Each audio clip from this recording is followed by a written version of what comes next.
Hey everybody, how's it? Aloha. Well, today I bring to you Kalmah Take Me Away. First time listen, reaction, first time song.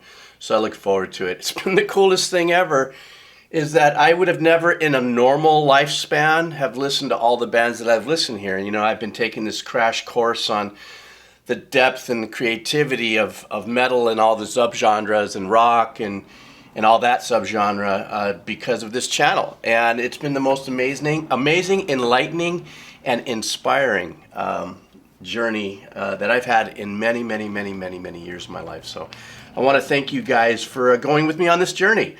You're not subscribers. You guys are on the journey with me. We're doing this together. Anyhow, I want to thank you in advance for if you guys decide to buy me a cup of coffee, because you know that the channel's not monetized. If any ads do run, it's a copyright claim by the publisher so that the artist, record company, the band members can make a little money, as they should. The link for their Spotify, for Kalmah Spotify merch, and excuse me, and all kinds of stuff will be below.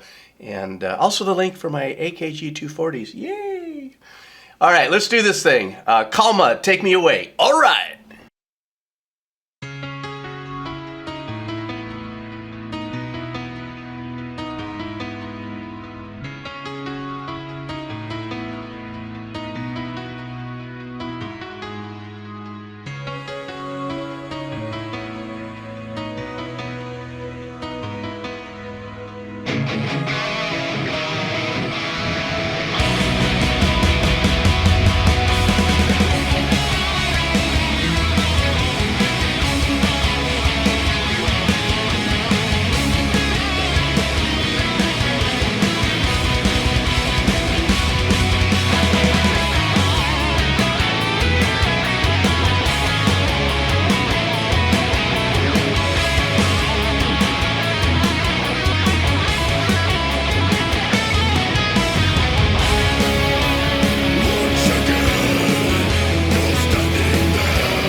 Okay, my first stop. This is so cool, totally unexpected. Obviously, when they opened up with the piano, you saw me kind of draw into it because it wasn't that it was a piano opening a track, but what I loved is there was a little bit of a delay on the piano, and I'm leaning into it because I was trying to figure out, do they have a pad that is behind the piano? So, you know, for those of you who are not musicians, this is what this channel is about. This is not theory. This is not for musicians per se, but for you who just love the song and wonder why it makes you feel a certain way. When I said, could there be a pad attached to it? So obviously, you know, when you hold down a piano and you hold down a pedal, or you just hold down the notes will ring out, they sustain. But a really super cool trick, if done right, is that behind it, there is a little bit of a string style sounding pad. That pad means long notes in most cases. And if you attach it on the piano, like MIDI mix it in, or if it's in a module that they're working with, it really adds for some sick ambiance. So here I am, and I'm going, I go, wow, this is really cool. And then, surprise, or not surprise, this is you know, the channel that it is. So they start to power out, and I love the melodic hook that they start playing. You know, they're getting into it, the rhythm, the drums, and the bass, very straightforward. There's no quirky polyrhythmic arrangements going on yet. I don't know, I'm only a third through the track. And I love the melodic hook that they're playing. Da, da, da, da, da, da, da. You see, I mean, if that's close enough, I'm already in my head in 1:30.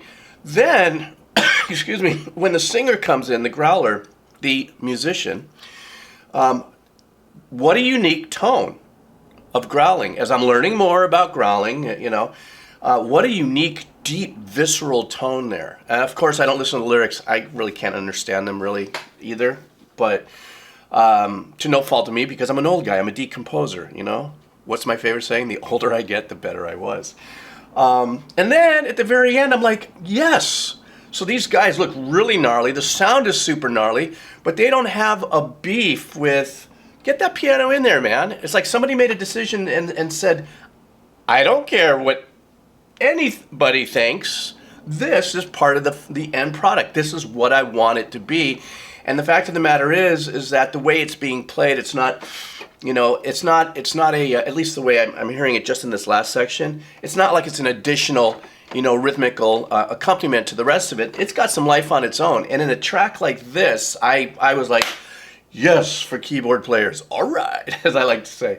Anyhow, so you can see I'm all jazzed for it. You know, this is a great way for me to wake up this morning. So I'm going to roll back a little bit, and let's see what else, if I can get out of my skin on this one. This is great. Loving it.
Okay, so apparently we're going to get into a solo here, but there's a couple more things that are really super cool about their arrangements. And I don't know anything about this band. I don't know their discography. I don't know where this song fits on an album, because usually an album is a trajectory of a complete story. So I don't know if it's the beginning, the middle, or the end of it. So when our lead singer came back in, did you notice that there was another little phrase? The guitar was playing right behind him, kind of low in the mix, but to me it was really hooky. It was just a couple notes, and it was a repetitive phrase, melodic. And what I loved about that is that, okay, so the technique of being a musician and growling as a singer, even though it has tonal value in the complete production of the song where it fits, not in the mix, but just in the tone of it. It is in the way I hear it, growling is at least a drone style performance. It usually stays, it doesn't modulate. I have never heard a growler yet that will modulate in its performance from direct and then all the way up here and then back. You know what I mean? That's what trust me, I'm not making fun of it. I don't know how to do it. I just didn't know how to explain it.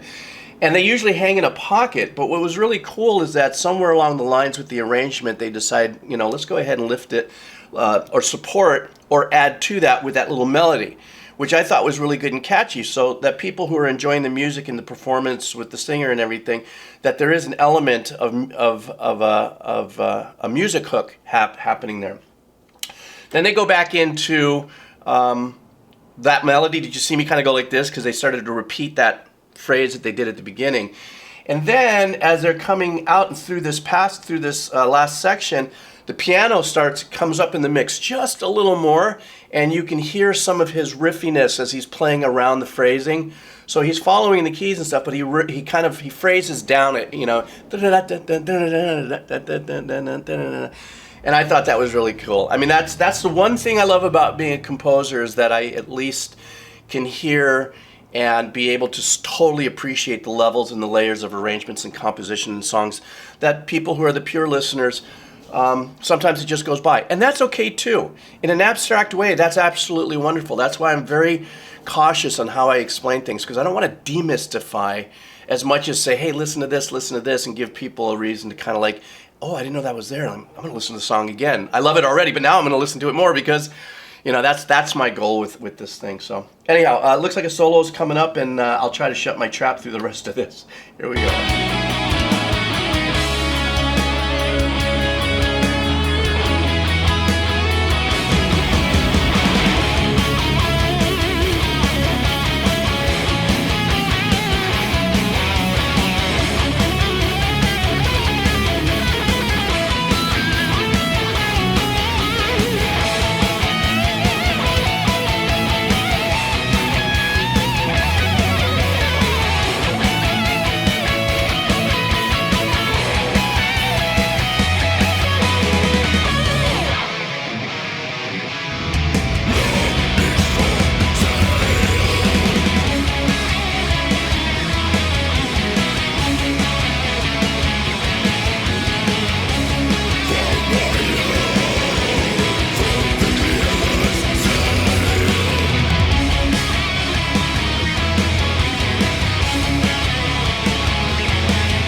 I want to also bring up the fact that, I didn't say a lot about the rhythmical composition and the arrangements of the guitar, and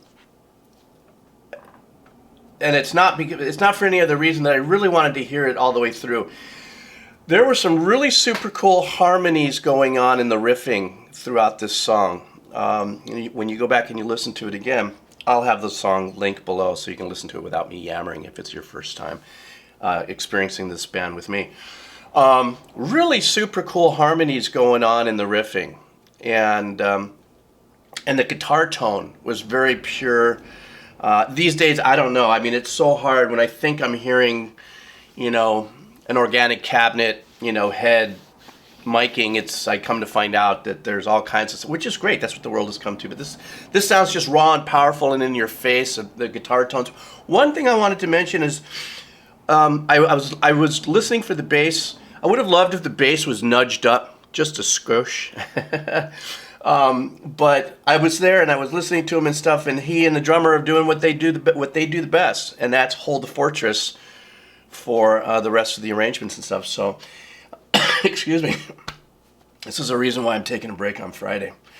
What a great experience. Kalmah, there was a handful of people that actually asked me to do this. I don't know if this was a song that they wanted me to do, but what a great start down the rabbit hole. I definitely am going to keep going down it. Please give me some other suggestions with this band.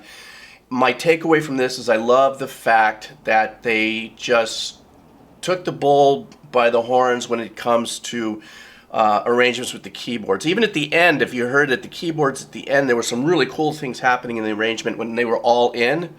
There were some really cool things that was happening with the keyboards. It's not that I just zeroed in on it. It's just so unique thus far in my journey to have heard a band that's, heavy metal or whichever subgenre this fits in, and actually say, this is what we're doing with the keyboards. Sorry if you don't like, but this is what we got. And I love that. That felt really well.